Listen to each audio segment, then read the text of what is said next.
Welcome to the Formidable Me channel. I'm David, the host, and today we are talking with Nicke Brown, who is a faith healer, and we talk about cutting the cancer and the ways to, first of all, start with identifying those really feel-good times in your life when just everything was right, so that you can use that as a comparison, compare that to whatever the toxic situation is in your life, so that you can really be clear in making a decision on removing that, extricating it from your life. It's a topic that applies to everybody, and it's pretty relative. There's some really good ideas on ways you can go through and journaling. She even throws in some recipes with some essential oils.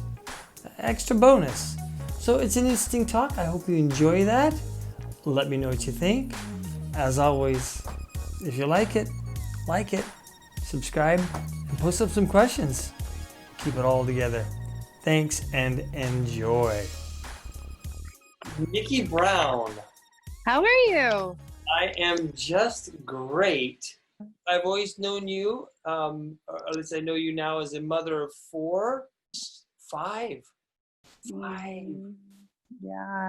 Yeah, my youngest is 12 and my oldest is 26. And you are the wife of a cancer survivor. He's a stroke survivor, actually. Yeah. And that you deserve a trophy for that. That's hard for Kurt, but it's hard for you. And I've also known you as an entrepreneur. What's your secret sauce? You know, I think that Curtis's stroke was a year ago, this June 5th. I really figured it out in about 32 hours is what it really turned into. He had a stroke on a Tuesday night. We didn't know he had a stroke. He didn't have any of the main symptoms. I kind of felt like in my gut that he had a stroke. Those downloads that would come of what I needed to do to take care of my husband and to talk with the doctors about and to have those conversations was very, very clear to me. What was the hardest part for you of that whole experience, and how is Curtis today? So I think the hardest part of that experience was knowing what I needed to do as his wife, as being able to take care of him on my end, and having those conversations with the doctor who didn't necessarily understand where I was coming from, and didn't have that same gut instinct or that same knowledge that I had. Doctors are very knowledgeable, as you know, but they don't know everything. And so having those conversations of, yes, you're a neurologist. I know you have this certain level of expertise, but I'm an expert in this, and he's my husband, and I'm an expert in that as well. A year later, Curtis is doing great.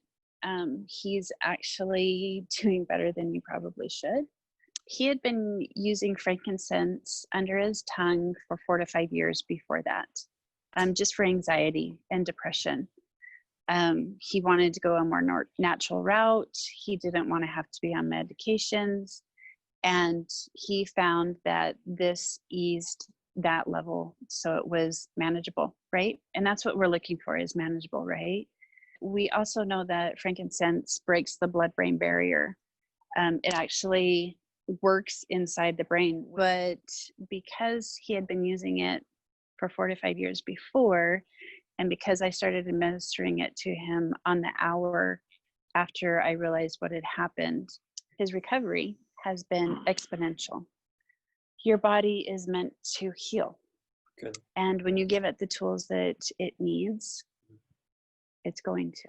So rest. It also helps when you have, good sleep, and you're eating good nutrition in the proper oils. Yes. And a Yes. good, healthy, positive outlook on life and mindset. These things are also very helpful, but that's really 100%. a remarkable story.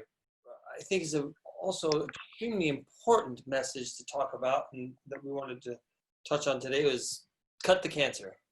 And, that's not cancer as in the tumor, but right. So talk to me about that, because you're very clear on that. You and I have known each other because of a business that my husband and I owned. It was a corporate branding business. And when you have that kind of business, it was a small business, you have employees. We had one employee in particular that was just not on the right bus, let alone the right seat in the right bus. And it became very evident that she wasn't happy. And what ended up happening was I was working closely with a client of mine, and he's like, "What's going on, Nicke?" He's like, "The whole feeling of walking in here has changed." He's like, "It's you, but it's the whole culture."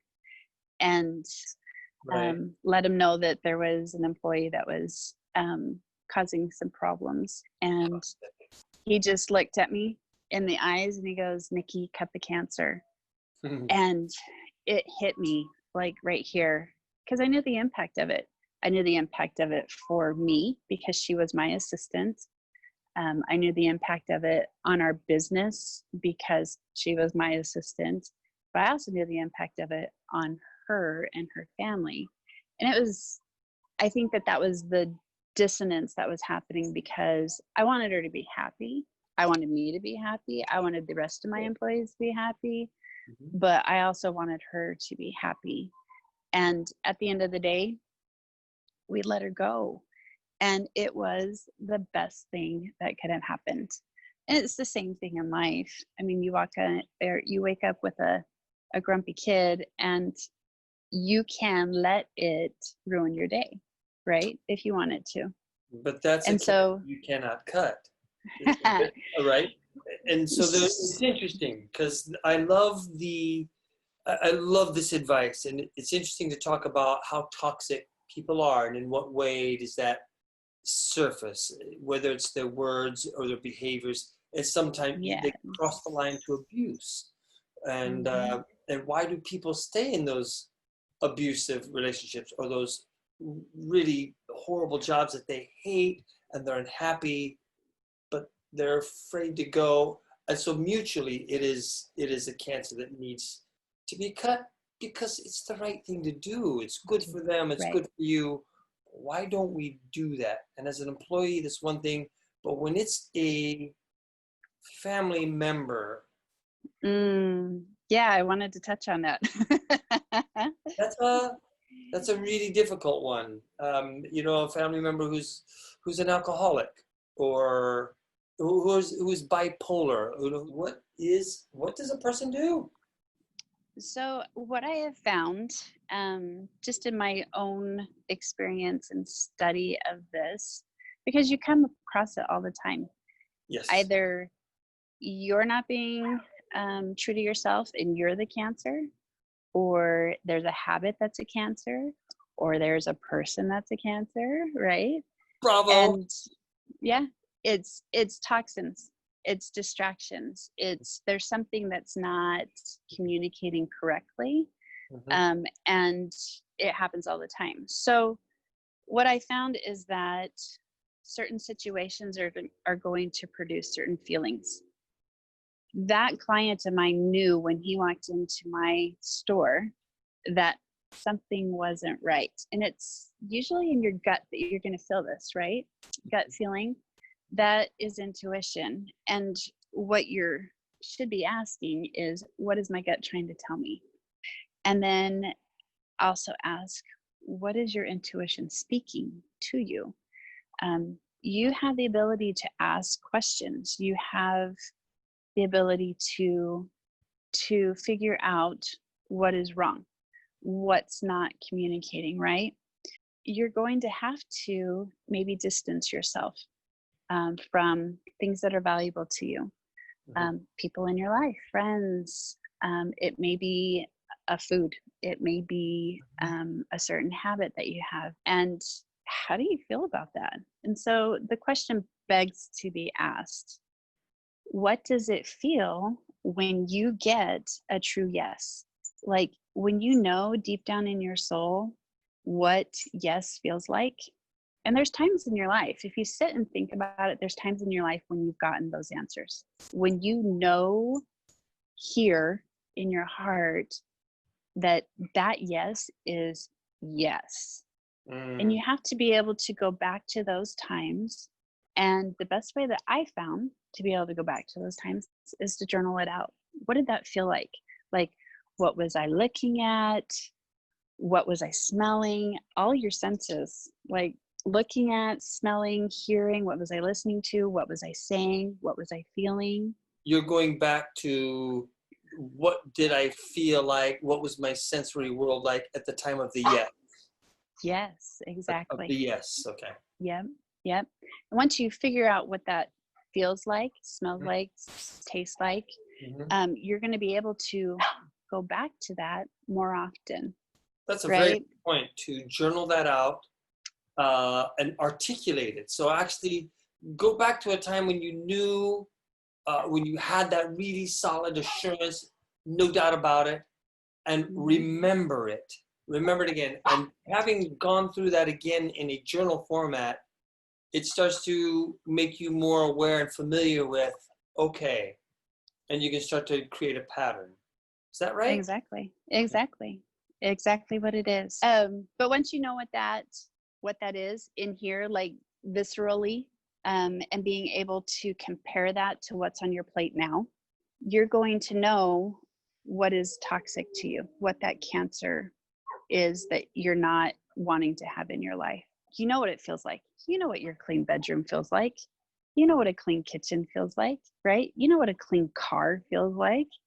That feeling of, yeah, this is it, right? You know what it feels like to do your favorite things. Journal those as well, because the more senses you include in the way things are, how you want them to be, the better able you're going to be able to touch back onto those things. Right. And have that experience again and again, be able to compare what's on your plate to what you knew before. Right? It allows you to really see what you're fearing, because that lack of communication, there's something that's making that happen, and it's usually fear of some sort. Fear of the unknown, right? Fear of what could happen. Sorry. But a lot of times that fear shows up as pain. You have certain feelings about a certain thing when it is toxic relationship of some sort with something, and it shows up as pain. Like all of a sudden you'll start to have a pain in your shoulder, and it's not from lifting anything. It's just that the pain is settled in there because it's a weak spot. So another way that we start feeling that those toxins, we have fear, we have pain, we have fatigue. And so that looks like you have to take a nap every day. Okay, don't feel guilty about it. Like, just know that that's how it is for right now, for a time and for a season. Because of the stress, the anxiety, and the energy you lose on this. Fatigue is a manifestation of there's something wrong. Exactly. And there's, as you flex your intuition muscle, that gut, exactly, it's going to become stronger. That's just the nature of a muscle, right? Sure. And so find ways that you can flex it. Set a time period of you being all into your true self. And for a woman, I mean, that could look like since I am a woman, we'll talk about that. That can look like a couple of different things. When you're getting ready in the morning, pop a podcast in that talks about your true self, or that makes you feel good and brings you back to that, what you know a yes sounds like, right? This is great. So put on a podcast and change what's coming in. So you're saying, so find some me time. Is that what you're saying? Definitely find some me time. In beginning of the day. I will be honest with you. I have made it a point. Probably, let's see, I'd say for the last 15 years Uh-huh. of simplifying my life to the point where I'm only letting in what I want to let in. I'm only allowing, and it's a conscious decision Amen. into my life what I want to. And so I'm very specific with what I watch, what I scroll, the times that I scroll, how What I long I listen to. scroll, Yeah. exactly.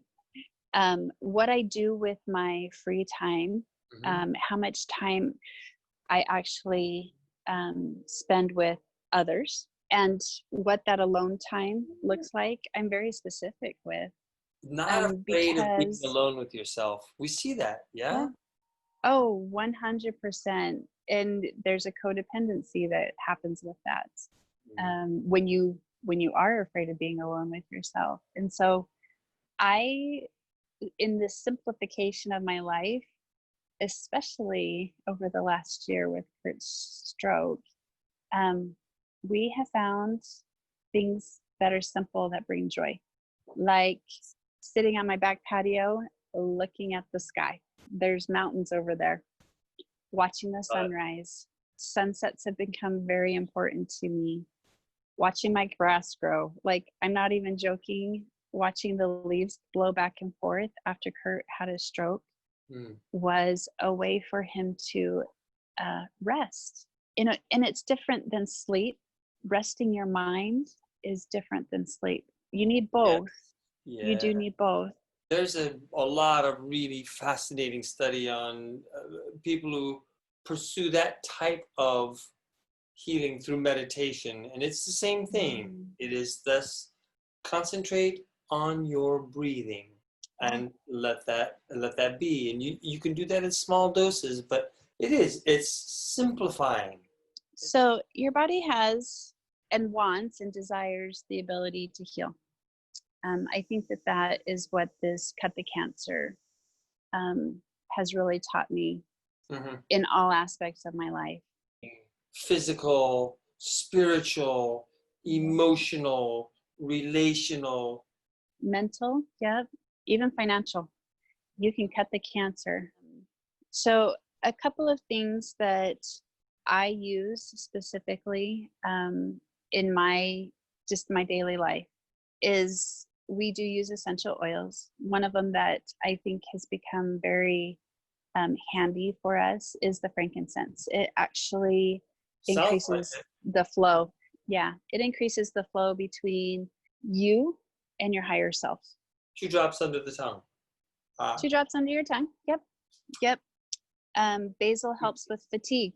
We know that as our bodies become more and more imbalanced, that fatigue is going to creep up and up and up. And a lot of times it showcases in your adrenals. And so being able to cleanse your adrenals, basil is really good for that. And just rubbing it on your forearms in a consistent manner daily will help with the adrenal lack.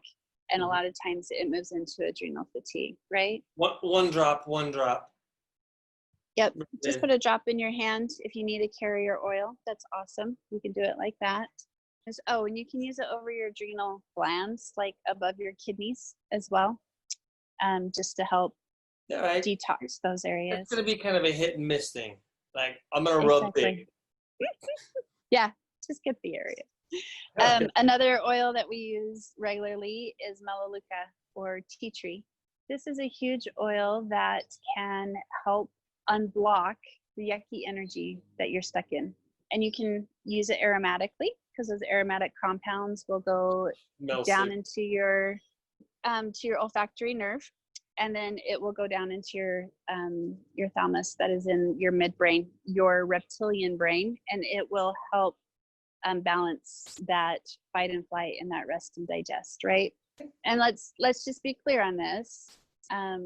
Make sure you know the sourcing of your oils, right? Because not Sure. oils are created the Like the same. you're saying that the 7-Eleven oil is not really. No, No, no. no. Throw The those away. Yeah. okay. The, So the last oil that I will talk about is Helichrysum. Helichrysum is so that you can hear, and you're going to put it back here. And by here, I mean here, here, here, here, here, here, here. Yep. Oh, no kidding. Here in your gut. Yep. And you're going to find that as you use these consistently, that your senses are going to become more aware, right? And they're going to become more balanced. Yep, right behind there on your bone, ear bone back there. Yep. You're going to be less distracted because the oils are going to help your body balance and get rid of the toxins themselves. And so you're not going to be as distracted as you would be. You're going to find the things that have normally distracted you, you're not going to be interested in. You're going to have a higher level of desire of what you want to do with your life. What is your gut trying to tell you? Is there something bigger that I need to be looking at instead of what's causing this disconnect, right? Mm-hmm. Remember what those healing feelings feel like. You know what your body feels like when it's healing. If you don't, just a simple thing that you can do is sit and get still. Anyone can do that. Find your breath, take 3 deep breaths, and pause at the top of your breath, pause at the bottom of your breath. That's where you're going to find those ways to connect with yourself, right? Mother of 5 says you can find a time to sit and be still. Just newsflash. I know, She right? can do it. I think anybody can. And a dog. And the dog, yeah, the dog. Some other things that you can do is, of your list of things that you have that you're probably most focused on, what's the messiest one that you want to work on? Your frogs. Yep. Curtis, my husband, has always told me I always work on the simplest thing, and then I get my juices flowing. Mm-hmm. I get my groove going, and then I can delve into those harder things, right? So sometimes you have to start easy, but you know what your messiest thing is, right? So typically when you're stuck and you don't know what the answer is, you can't hear it, you can't even sometimes ask the questions, it's usually a generational thing.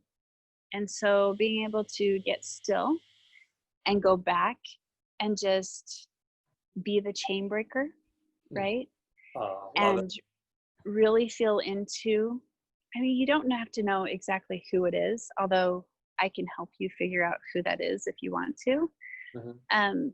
But being able to say, okay, buck stops here, I'm moving forward in a new way, is very empowering.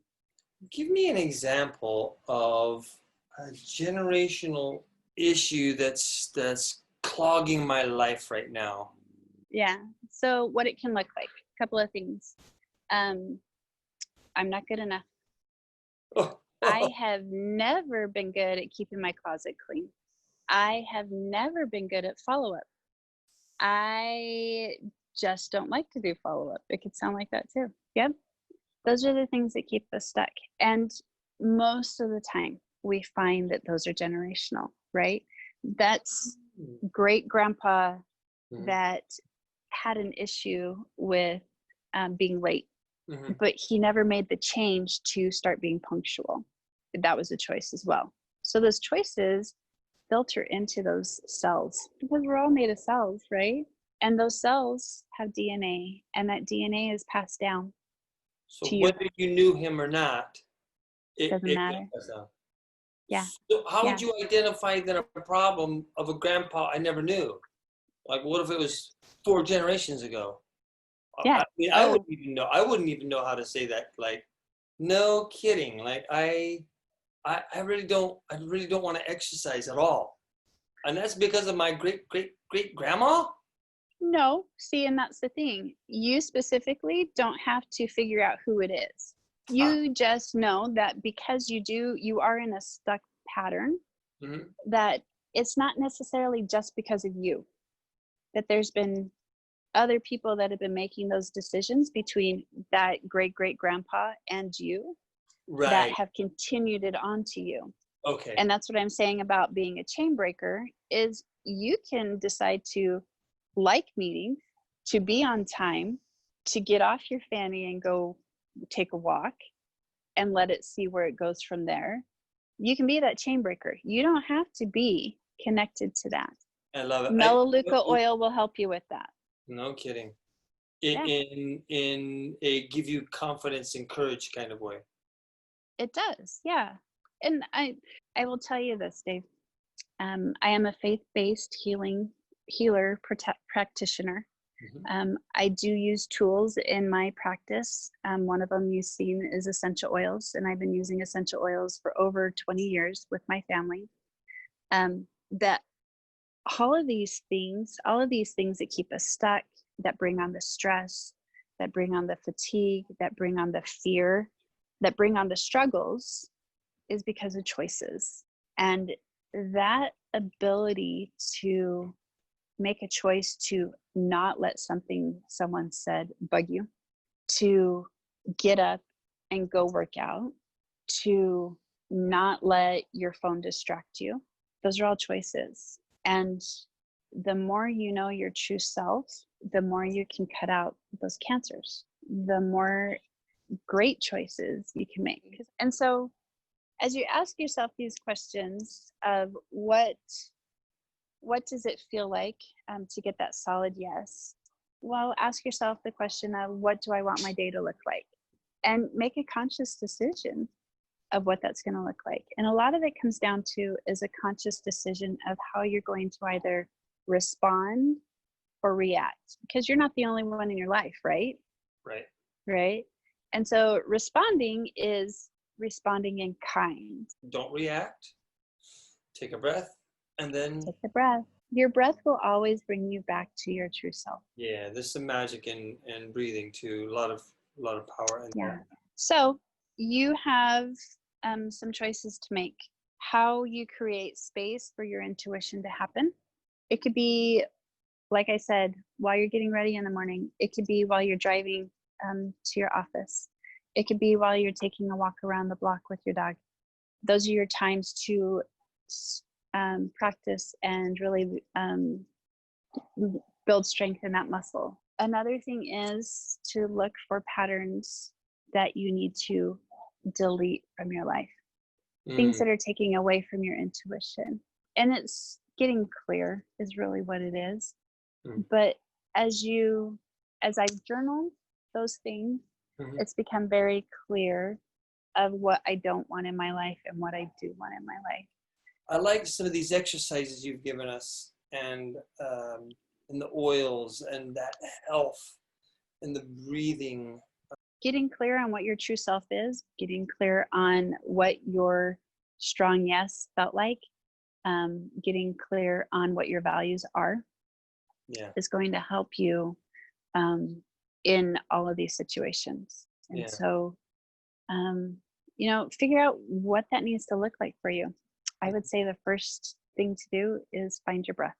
And I would also say, everyone, find someone like Nicke and work with her and let her help you, because hand in hand, that might be the tipping point to really help someone go, I know I'm struggling. And sometimes we just like to have somebody that's a little bit stronger take our hands and go, okay. That's what a good coach is, and a good mentor, and a good leader, Most a definitely. good friend. So the cool thing is this, Dave. I have found in life that we came to Earth perfectly. Yeah. And that divine blueprint is still here inside of us. Even after all the choices, even after all the genetic changes, even after all the epigenetic changes, which are the choices that change your genetics, we still have that perfect blueprint. And because our bodies are made to heal, we can go back to that blueprint. We have it within us to go back to that. And it's, again, a choice. It really is a choice. And so that's what I do. I help people find their way back to what was perfect. That's valuable work. It's you making the world a better place. how do people find you? How do they follow you, get in touch with you when they're curious?